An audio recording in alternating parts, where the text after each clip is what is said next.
pessoal, muito bom dia. Sexta-feira, último episódio da semana do podcast da Loleria. Pra quem não me conhece, eu sou o Caio e a pauta de hoje veio carregada. 3 peças bem distintas. Uma decisão criminal saborosa do TJSP sobre stalking via Pix, uma decisão de empresarial e processo civil do STJ que mexe com execução e falência, e uma matéria exclusiva nossa do portal Loleria sobre a discussão pública entre 2 ministros do TST.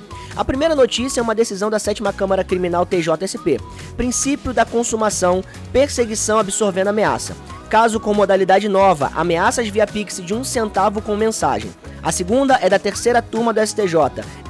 Embargos transitados em julgado antes da falência convertem o depósito em pagamento definitivo. É a tese de processo civil e falência com aplicação imediata. E a terceira é a Loleria noticiando. O portal teve acesso exclusivo à imagem do slide que originou a discussão pública entre o ministro Ives Gandra Filho e o presidente do TST, Vieira de Mello Filho, sobre a divisão entre ministros azuis e vermelhos. A análise de hoje é da Letícia Franco, no portal Loleria. Teleperícia no INSS. Pega o café, pessoal, expresso, coado, da cafeteira, o copinho americano. O importante é você permanecer ligado em tudo que vem por aí. E agora vamos mergulhar. Se você atua em direito penal, defende cliente em violência doméstica ou acompanha a aplicação dos novos tipos penais como stalking, isso aqui é pra você, pessoal. Caso julgado pela 7ª Câmara de Direito Criminal do Tribunal de Justiça de São Paulo, com relatoria do desembargador Klaus Moruelli. Processo interessante, caso vindo de Ribeirão Preto. O réu, ex-policial militar, foi condenado em 1º grau a 7 anos e 3 meses de reclusão pelos crimes de perseguição, ameaça e descumprimento da medida protetiva, todos contra a ex-namorada. O relacionamento durou 3 anos e meio. Ele não aceitou o fim e iniciou uma rotina de perseguição. E aqui o detalhe novo: passou a enviar ameaças via mensagem de Pix, com transferências de centavos. Isso foi o que aconteceu. Agora, como que você deveria estar lidando com essa informação? A defesa apelou pedindo a aplicação do princípio da consunção. Argumento: as ameaças foram crime meio de perseguição, defendendo ser absorvidas pelo crime maior. O TJSP acolheu em parte a tese da decisão. Quando a ameaça e perseguição são cometidas no mesmo contexto fático e contra a mesma vítima, a perseguição absorve a ameaça. O artigo 147 do Código Penal, a ameaça, funciona como crime meio da conduta persecutória do artigo 147-A. Esgota seu potencial lesivo dentro do crime mais grave. Não tem autonomia para condenação separada, mas é aqui o filtro fino. O crime de descumprimento da medida protetiva mantém autonomia, tem natureza diversa, ofende bem jurídico distinto. A pena foi reduzida em 3 meses, ficando em 7 anos. Para quem advoga em violência doméstica, é argumento defensivo concreto. Em casos de stalking onde o réu também é denunciado por ameaça da consunção para evitar a dupla condenação. A tese tem amparo em precedentes de outros tribunais, como o TJPE, TJDFT, já adotaram posições semelhantes. Mas atenção, o crime contra a administração da justiça, como descumprimento de protetiva, segue autônomo. Agora, se você atua em recuperação judicial, falência, execução de crédito ou contencioso empresarial, isso aqui é para você, pessoal. Recurso especial 2.179.500. 3ª turma do STJ, o relator Ricardo Vilas Boas. O caso: um credor moveu a execução contra um devedor. Na fase dos embargos, a execução, a discussão sobre a dívida foi o julgamento. E os embargos transitaram em julgado com a derrota do devedor. Havia depósito judicial garantido, a execução. Antes que o credor levantasse o valor, foi decretada a falência do devedor. O administrador judicial pediu a remessa dos depósitos para a massa falida. O credor contra-argumentou. A dívida já estava acertada, o depósito já era meu. A 3ª turma decidiu a favor do credor. E isso foi o que aconteceu, pessoal. Agora vamos à reflexão do caso. A fundamentação tem 2 pernas. A primeira, o artigo 904, inciso 1º do CPC, estabelece que a satisfação do crédito ocorre pela entrega do dinheiro depositado. Segundo, o artigo 76 da Lei de Falências, a Lei 11.101 de 2005, instituiu o juízo universal apenas com o decreto de quebra. Não tem efeito retroativo. Conclusão: se os embargos já transitaram em julgado, a obrigação já se converteu em pagamento definitivo, na linguagem técnica, solútil.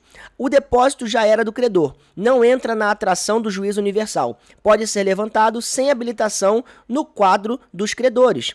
Para advogado de credor, recado direto. Se você está em execução com depósito judicial, pressione pela rápida resolução dos embargos. O trânsito em julgado é o marco que protege o crédito do colapso falimentar do devedor.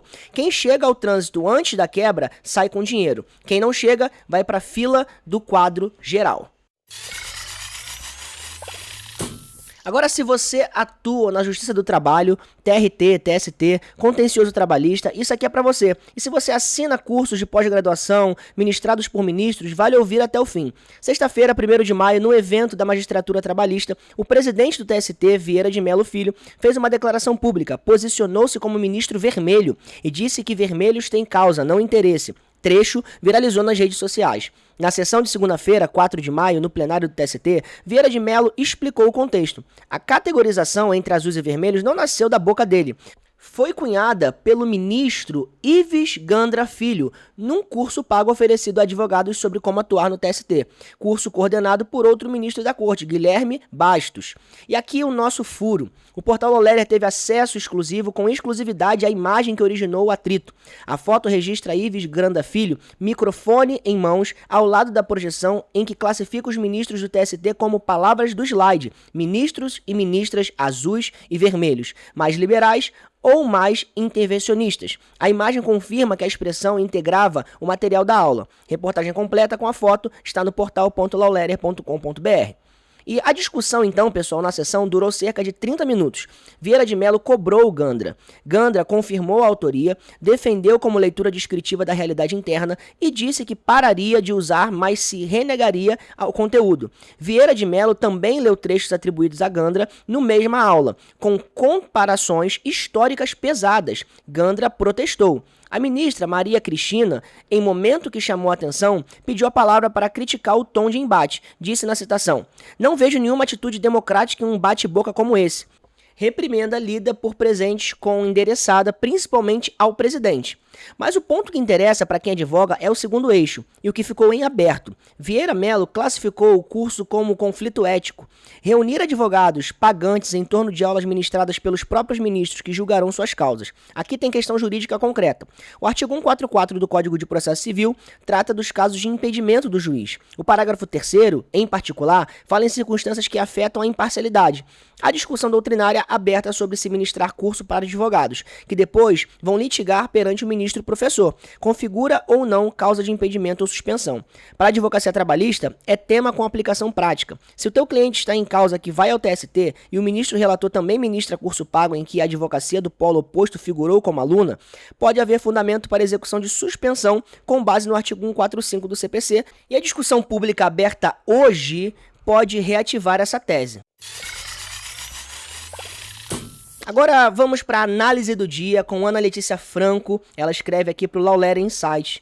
E a Ana Letícia Franco é advogada da OAB de Pernambuco e trouxe algo muito interessante no tema dela. O tema é prático e atinge muito advogado: a teleperícia médica do INSS.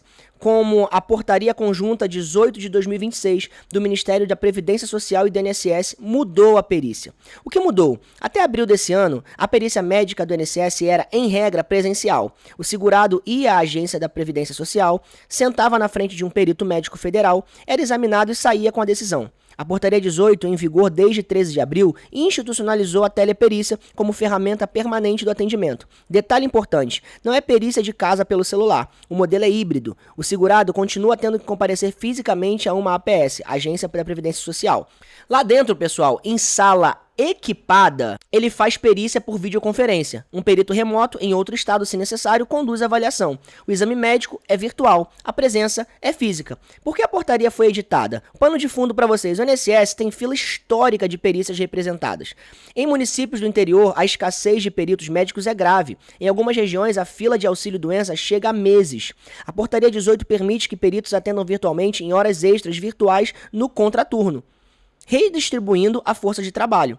A aplicação prioritária, perícia inicial de auxílio-doença, avaliação e reavaliação do BPC. Aqui entra o ponto crítico que a Ana Letícia identifica na coluna. A digitalização da perícia médica não é neutra, ela redefine a forma como o direito ao benefício é examinado. É a frase que sustenta o argumento dela. Não é manifesto contra a digitalização, é problematização. A teleperícia, mesmo sendo necessária, tem limite.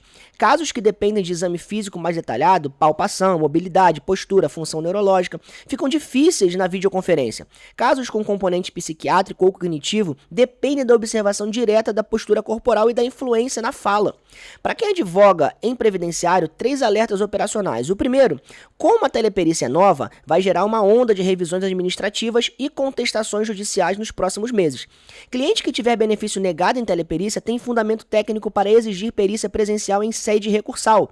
Segundo, laudos médicos particulares ganham um peso ainda maior, porque a teleperícia limita o exame direto. Vale orientar o cliente a chegar à APS com documentação médica robusta. E o terceiro, o modelo híbrido tem um detalhe sensível. Pessoa com deficiência grave ou idoso com mobilidade reduzida ainda precisa se deslocar até a APS. Em casos extremos, isso pode justificar pedido administrativo de perícia domiciliar, que continua existindo em hipóteses excepcionais. A coluna completa você encontra lá no portal lawlerer.com.br. E para você, pessoal, que tem o desejo de escrever pra gente aqui, escrever pra Lawlerer Insights, isso aqui é um programa que nós temos em que advogados de todo o Brasil publicam análises no portal Lawlerer. Se você escreve sobre direito e quer ampliar sua autoridade, o link para se candidatar está na descrição do episódio.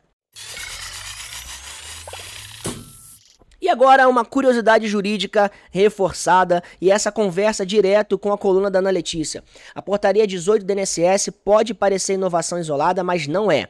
A Justiça do Trabalho vinha consolidando teleperícia há anos antes do INSS. Vale conhecer o caminho porque ele explica de onde vem a base normativa da decisão administrativa. Marco 1. A reforma trabalhista de 2017, a Lei 13.477, acrescentou o artigo 765-A à CLT, autorizando a realização de atos processuais por videoconferência em sede judicial trabalhista. Marco 2. O CNJ, na resolução 345 de 2020, ainda no contexto da pandemia, instituiu o juízo 100% digital, que abriu caminho para audiências, depoimentos, perícias e atos instrutórios em ambiente virtual. O Marco 3. O TST, em precedentes consolidados nos últimos anos, validou perícia trabalhista por videoconferência em casos específicos. A sexta turma, em particular, tem decisões recorrentes admitindo a modalidade quando há concordância das partes ou quando a natureza do exame permite. O Marco 4, em 2024, o STJ, julgando o tema 1013, fixou tese sobre o prazo razoável da perícia médica do INSS. A demora excessiva configura mora administrativa do Estado e gera responsabilidade civil. Soma esses 4 pedaços. Tem o Legislativo permitindo o ato virtual no processo trabalhista. Tem a CNJ regulamentando o juízo final. Tem o TST validando a perícia virtual em decisões consolidadas. E tem o STJ pressionando o INSS pelo prazo razoável. A portaria 18 do INSS, em 2026, é a resposta administrativa a essa pressão jurisprudencial e normativa acumulada. Não é improvisação, é consequência. Então fica a dica, quando uma decisão administrativa parece nova, vale olhar para trás. Geralmente, ela só está implementando algo que o Legislativo permitiu. Também algo que o CNJ regulamentou e o Judiciário Superior já tinha validado. Isso ajuda na hora de defender o cliente. O ataque à teleperícia tem que enfrentar não só a portaria, mas todo o arcabouço normativo e jurisprudencial atrás dela. E, pessoal, por hoje é isso. Última edição da semana. Se você chegou até aqui, deixa o teu comentário. Conta como tá no teu escritório a discussão sobre teleperícia, sobre a aplicação da construção em stalking e o que tu acha do arrobo do TST. Eu quero saber aí, tá, gente? Segue a Lawlerer no teu agregador de podcast favorito, ativa o sininho, compartilha nos stories marcando @law.lerer, assina a newsletter gratuita, link na descrição. E se você quer escrever pro portal, o link na LL Insights também está por lá. Um bom final de semana pra vocês, gente. Segunda-feira a gente retorna com muita alegria e muita novidade no meio jurídico. Até lá!